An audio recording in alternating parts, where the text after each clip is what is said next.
I knew a lot about what I do when I was 20. I mean, I really read a lot, and I aspired to learn everything that I could about the subject. So intellectually, I knew a lot. I have everything in life I want. It's a very simple thing. If there's anything that money could buy, there are things money can't buy. But if there's anything money could buy that I wanted, I'd do it this afternoon.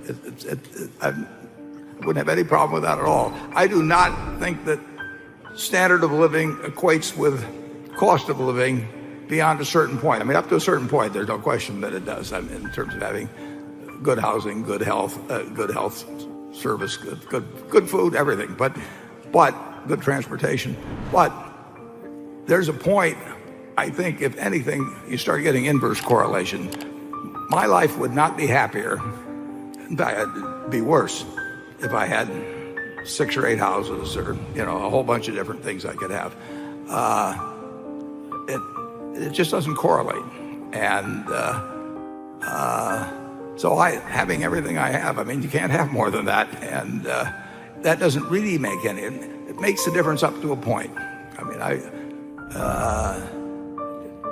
you can start thinking a lot differently when you got to X, but when you get to 10X or 100X or 1000X, it just doesn't make any possible difference. Actually, I picked out the car I have based on the fact that it had airbags on both sides. So that was a factor.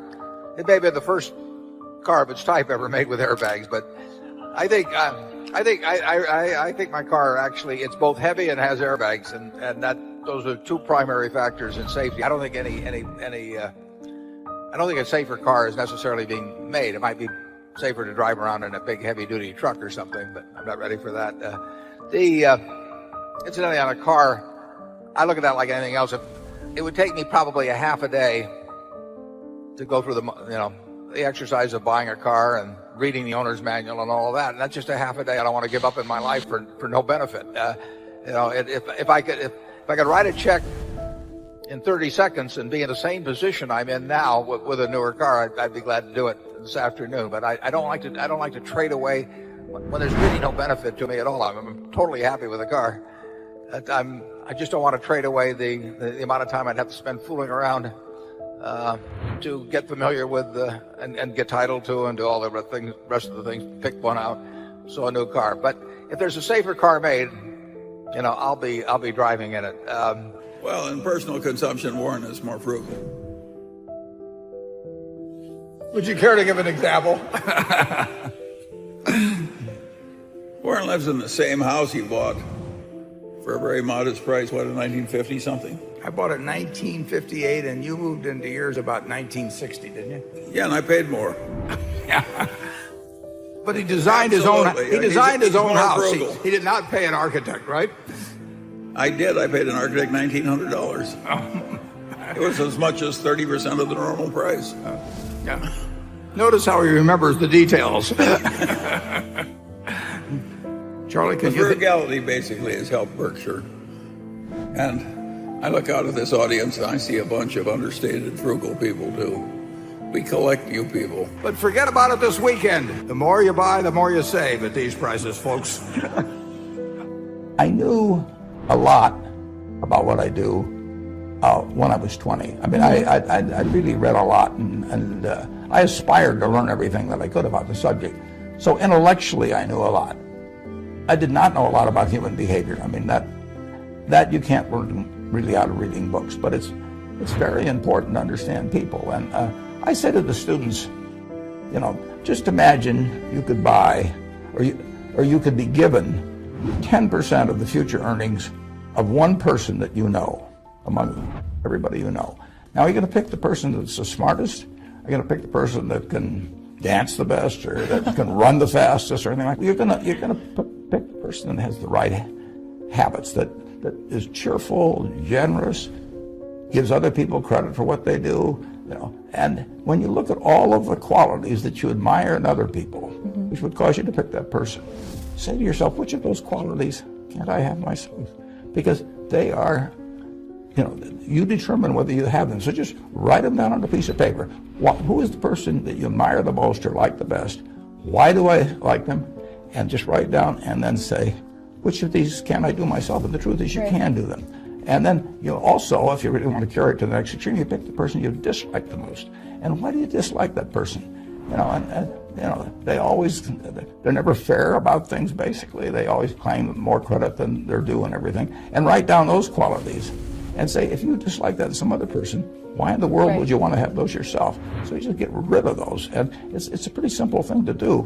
But you want to be the person that if you could pick your best friend, you know, that you would have the same qualities. You can't change your IQ. You change how high you can jump or all of those things.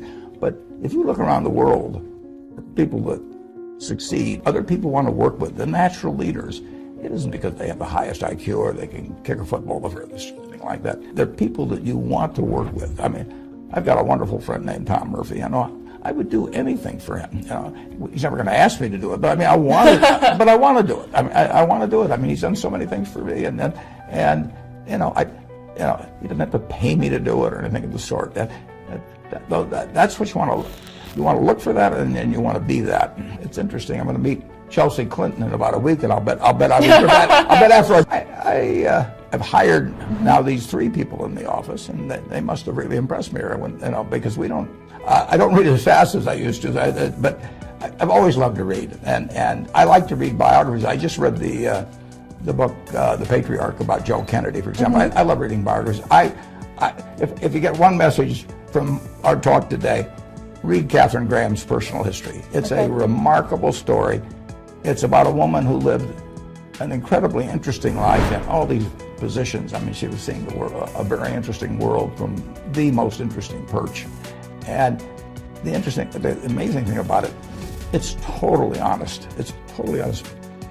When I read the galleys of that book, I called her after I read it, and I said, I've got just 2 things to say to you, Kay. I said, you wrote the book, I hoped you'd write.